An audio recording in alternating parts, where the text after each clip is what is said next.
Welcome back mga kaaldab. Ito na naman po ang inyong lingkod, si Mr. Destiny. At pag-uusapan po natin itong mga video na kumakalat ngayon sa Instagram, sa Twitter, sa Facebook, sa TikTok. Okay lang po yan. Marami kasi nang babas ngayon kay Mr. Destiny na hindi po raw natin matanggap ang katotohanan. Wala naman pong problema kung yan po yung paniniwala po ninyo.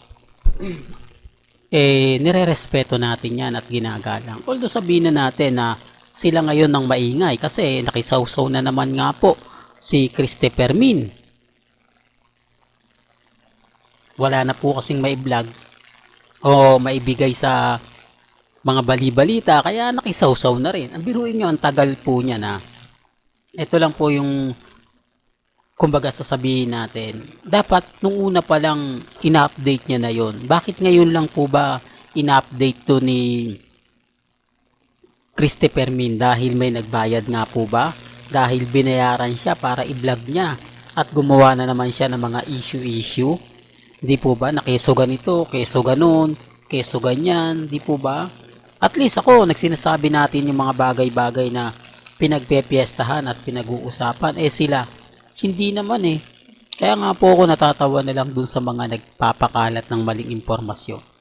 Di po ba? May kita nyo naman po kasi sa video na hindi naman po talaga close o talagang nilalapitan ni Richard Polkerson si Catherine. Yung iba lang po tinutulak siya.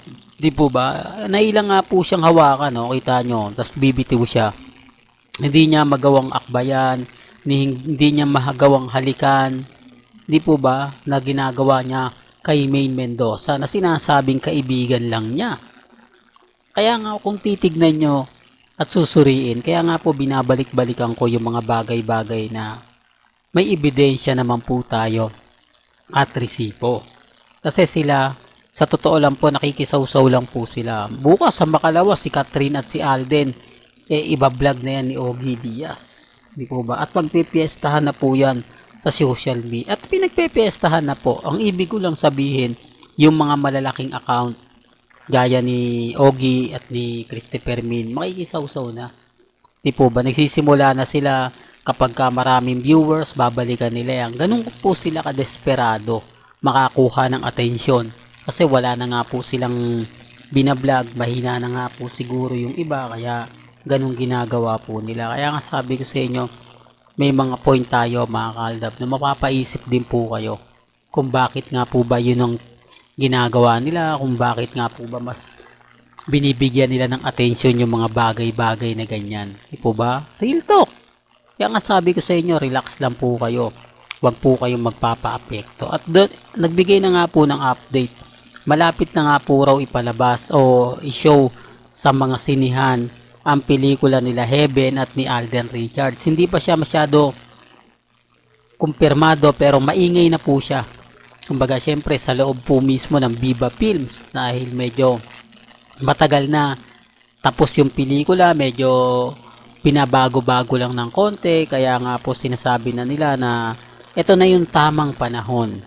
Ito na yung tamang pagkakataon dahil mainit na mainit nga po si Richard Polkerson.